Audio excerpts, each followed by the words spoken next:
Hello, everyone. Welcome to Courageous Custody, your weekly dose of empowerment and practical guidance. I am Renee Rodriguez, the creator of the Custody Blueprint and a mediator and parenting coordinator. And I'm Audra Tarfa, Level 3 Internal Family Systems and Trauma Trained Practitioner. And I'm also the co-founder of the Global Trauma Institute. And we understand the unique challenges protective parents face in the courtroom.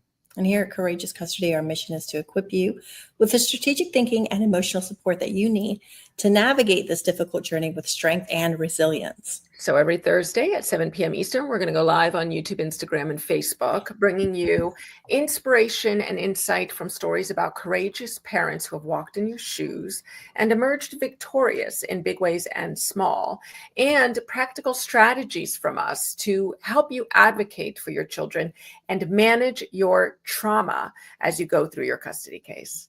So let's dive in. A reminder that we're not giving legal advice or therapy. And if you're feeling triggered, we want you to take care of yourself.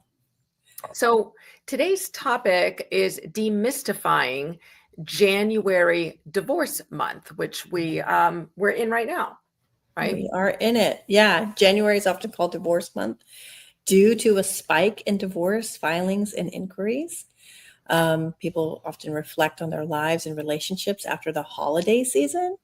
And so today we're exploring this phenomenon through an IFS lens as well, focusing on understanding how understanding your internal system can bring some clarity and compassion and confidence as you navigate divorce or post-divorce dynamics. I can't talk today, Renee. I don't know what's going on. I keep going rah, rah.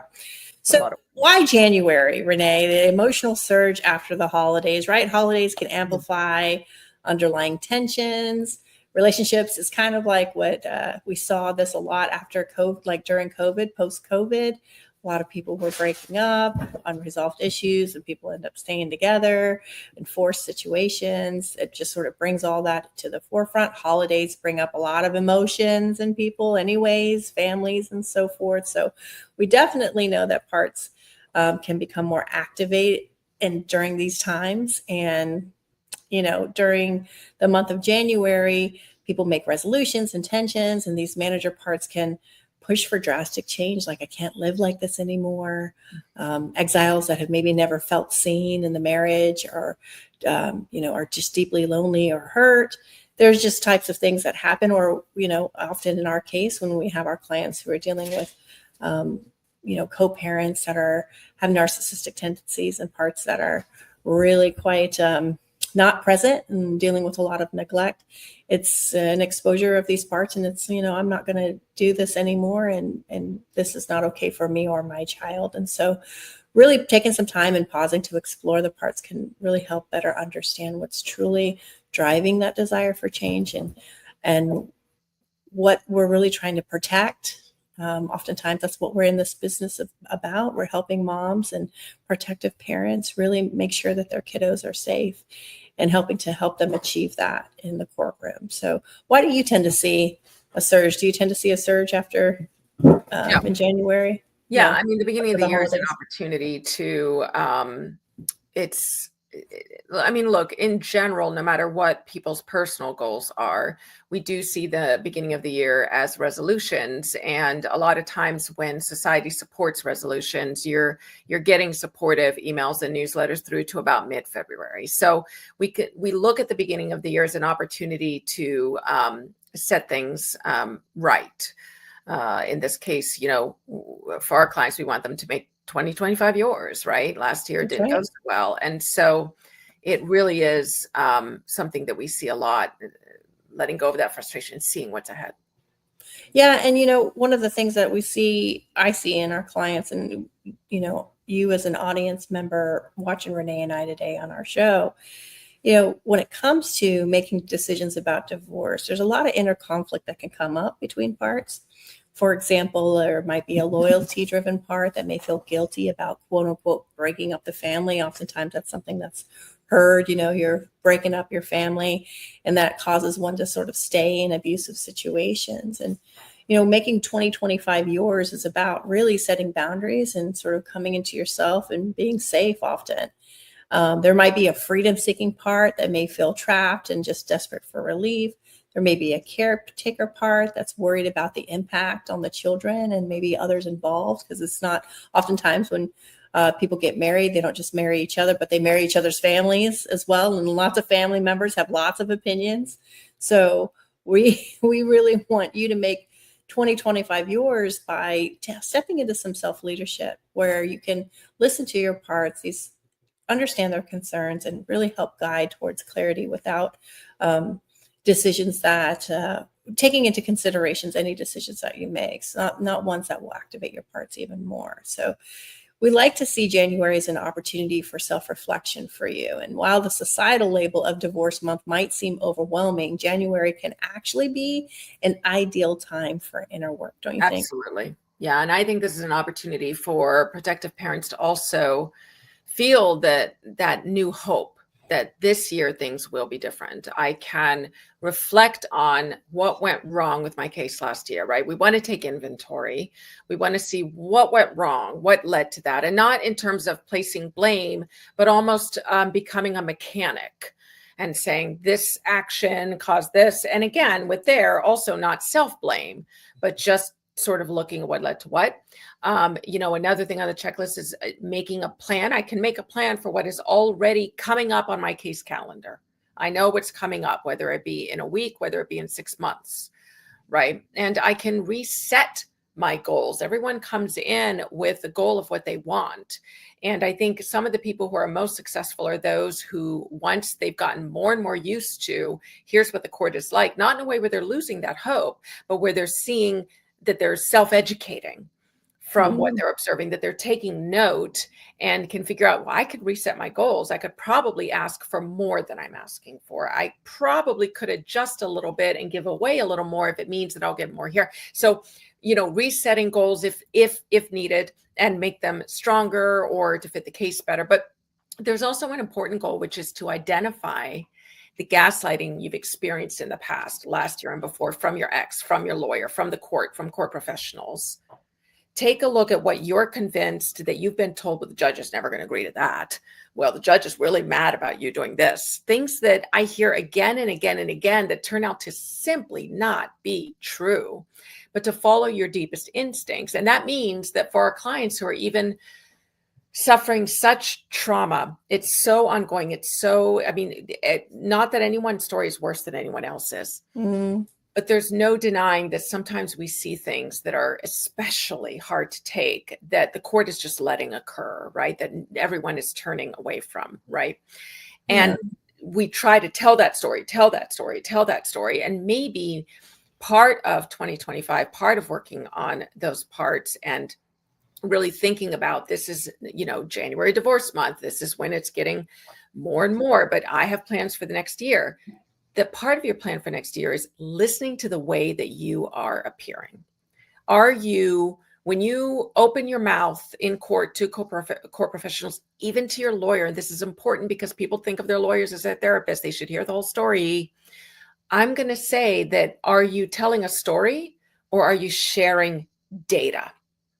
Pull the data nuggets out of the story, because your story is important and the more you tell it, the better, but not to the court professionals, right? How can you get there and lift up the gaslighting of everyone saying these things aren't important and determine what is important?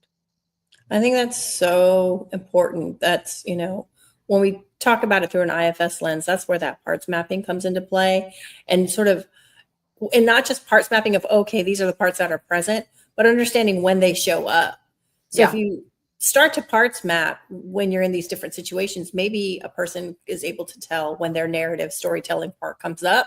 Yeah. And they're able to build a relationship with that storytelling part to say, okay, hey, this is not the time. This is the time where we need to get some actual data out.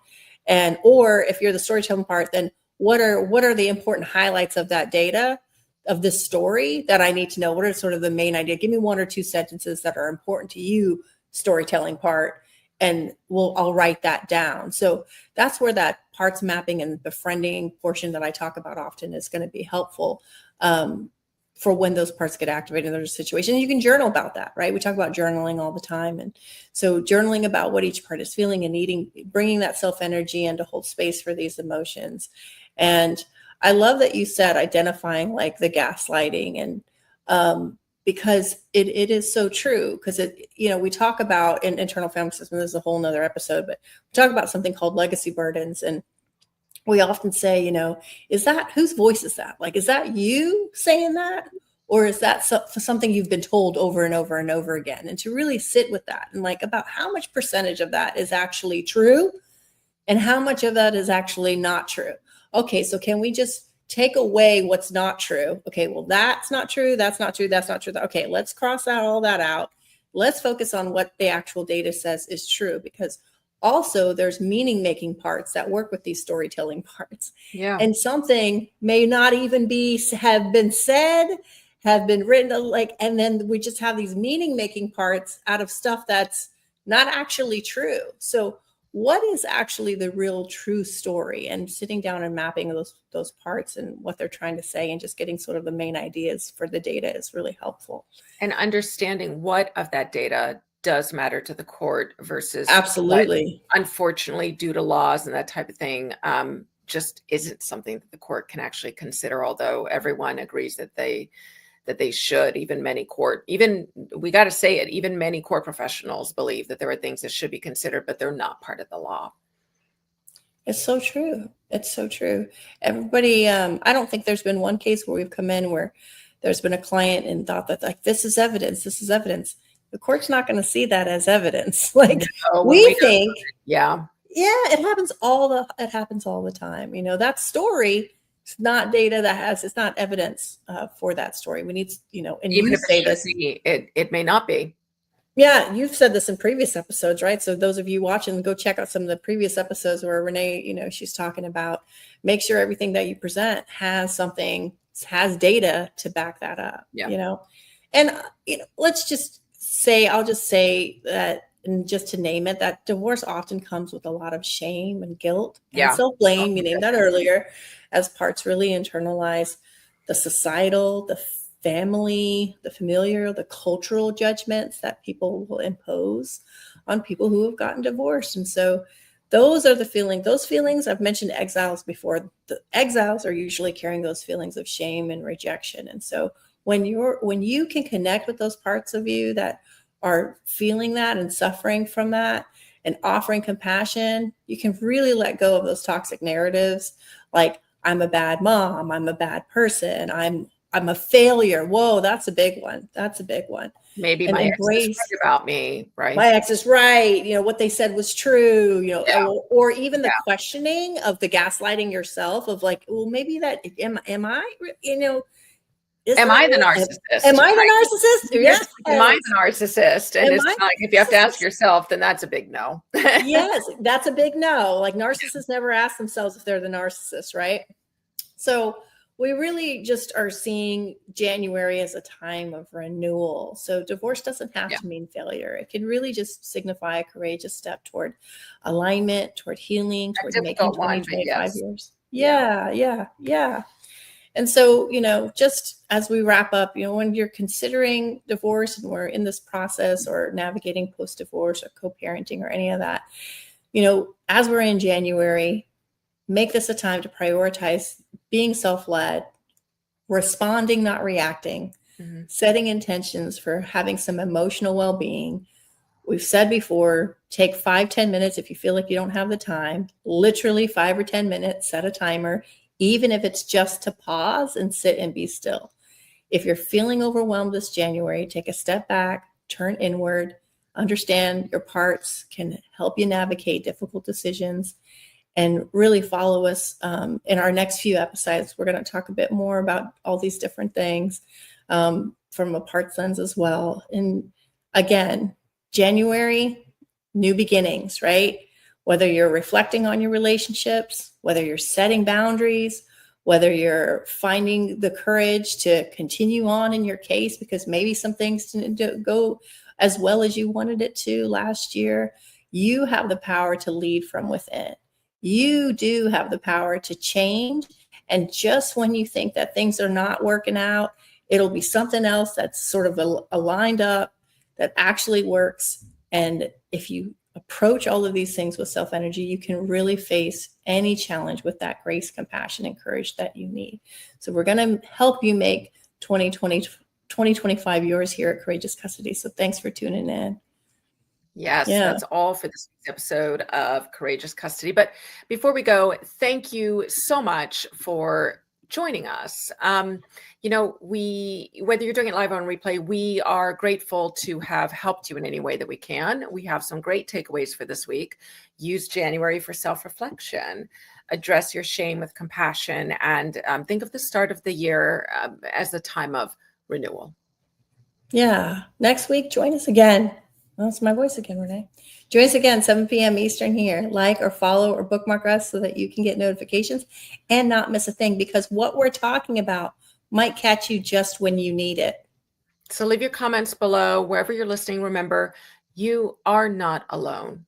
Until next week, stay strong, stay informed, and keep fighting for what matters most. Bye-bye, everyone. Bye, everyone.